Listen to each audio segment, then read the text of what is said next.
Hey everyone, it's Ben Hardy here, and in today's we're going to be looking at the Hyundai Elantra Hybrid. Before we get in this video, I want to give a huge shout out and thank you to the Murdoch Hyundai here in Linden for giving me some time with this Elantra. I'll include a link to their website in the description down below. Also include a link to my car buying guide. Let's get into it.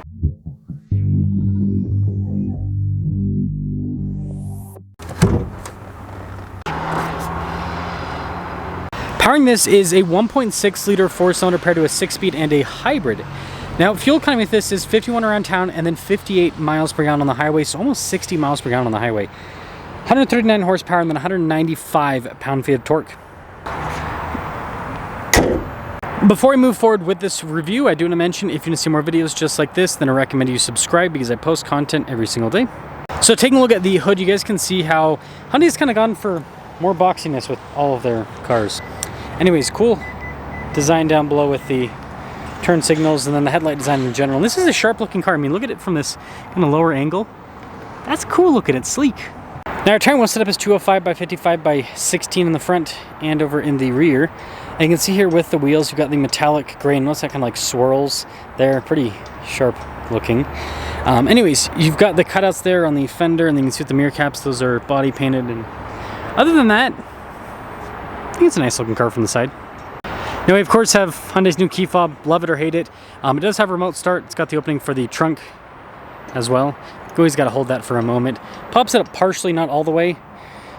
And space back here is actually pretty good. You've got the pull tabs on either side, so you can throw it on the seats and get even more storage space. And I do believe that, apparently I can't pull this up. Yeah, you got more storage under there too. But anyways, when you're all done, just plop that down. You got your blue hybrid badge there on the back, and well, it's the rest of the rear. Now this of course leads us inside, where you can see that it's a little bit more basic with the trim here. I've got these cloth seats. Again, the blue package is kind of like a base, and then getting in is pretty easy. Do have solid legroom here. Got a couple of USB ports in the back, and it does slope back a bit, but overall headroom's pretty solid. And then this leads us up front, where again, it's going to be a little bit more basic with the material use. It's actually kind of soft touch there. We've got all of our window controls here, mirror adjustments, blind spot monitoring with the mirrors, and then here's the front seat. Pretty cool. All of the trim, manual adjustments there on the side. And then you guys can see here, it's actually soft touch on the dash, but we do have the controls for like the stability control there on the side. Steering wheel's manually adjustable too.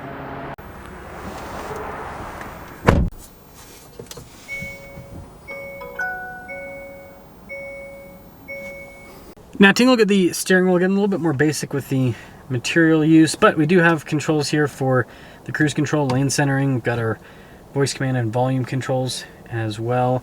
Just regular stocks here on the back, nothing crazy with that. And then you can see digital gauge cluster here in the center, and you can scroll through and see different bits of info and stuff with the car. And then we do have our drive mode select here.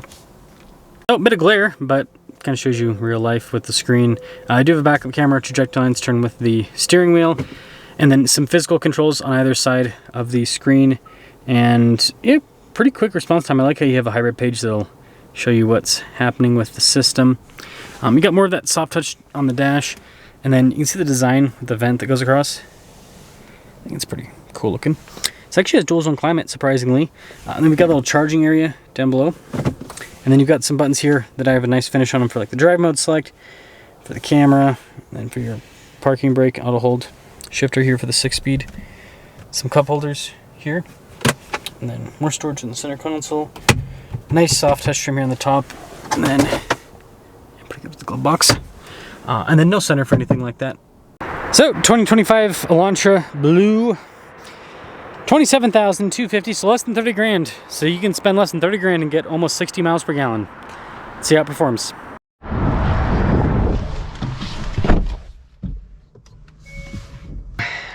Elantra Hybrid. This is, you know, a competitor to the, I wouldn't say the Prius necessarily, because the Prius is a little bit bigger, more expensive, but the Corolla Hybrid.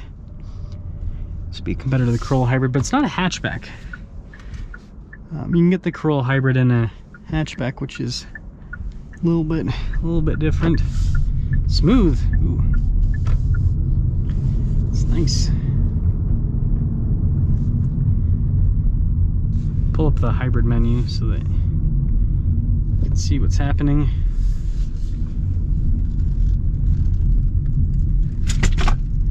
Handles well. It's a little car, so it's got that kind of lightweight, zippy feel, which is nice if you live in a more urban area.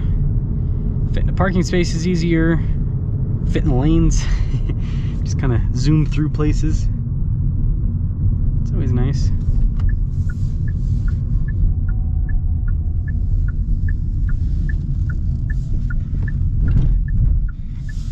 Yeah, not too bad.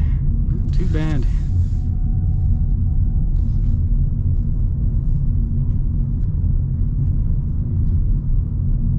Yeah, I will say it's a pretty seamless system. It's one of the things that I like about traditional hybrids over plug-in. I was thinking about this the other day. I was like, why do traditional hybrids always feel smoother than plug-ins? And I'll give you an answer after this. Zoom! Yeah, not too bad. Not too bad. So why do they feel smoother, right? If you've ever driven a plug-in hybrid, sometimes it's like you stomp on it and it feels really disconnected. It's like, oh, the engine kind of rolls out of bed and then it decides to downshift when it decides to downshift, and then you finally get up and accelerate. Whereas these traditional hybrids, it's like you stomp on it and it just goes. Really. I mean, you guys saw that in here. We'll do it, we'll come around here, just casually going along, then boom. It's a little bit of a lag, right? But it's not too bad. It's pretty quick to respond. And what it comes down to is, at least what I see, is the battery capacity. So with a traditional hybrid like this, you got like a maybe 1 kilowatt-hour battery pack. With a plug-in, 10 to 20 kilowatt-hours.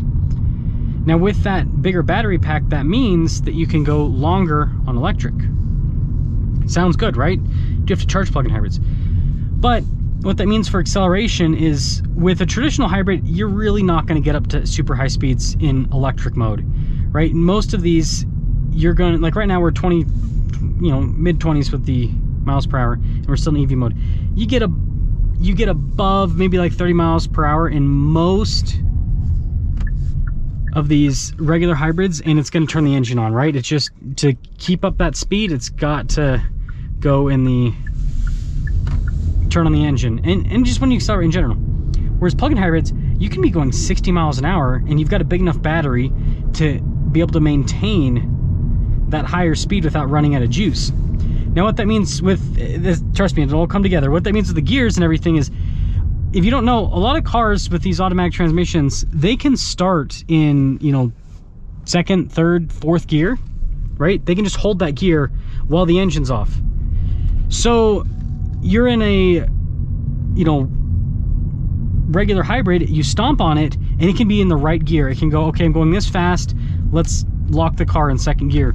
So the car doesn't have to downshift or anything, right? It just, engine turns on and you go. Whereas with the plug-in hybrids, you could be going 60 miles an hour and the car could be locked in second gear, and that might not, right? That might be, RPMs would be through the ceiling. So then the car has to, right, put it into the proper gear. And so that's why you kind of feel that lag. That's what at least what I see. And I understand the computers are smart, so it's like 60 miles an hour. Maybe we'll lock the car in third or fourth gear, but then maybe it's just still in the wrong gear, where it's like you stomp on it and the car's like, oh, actually I need to be in third gear instead of fourth or fifth gear. And so there's just a disconnect, and it's going to happen because you're at higher speed. So that was a really long way to talk about how plug-in hybrids just drive worse with acceleration compared to these traditional hybrids. Let me know what you guys think about the Elantra Blue here. But I think this is a really cool car, and it's good that we have a competitor to the Corolla, because those Corolla hybrids are hard to get, and these are a little bit more attainable. And so just having a solid traditional hybrid that's affordable, we need more cars like this.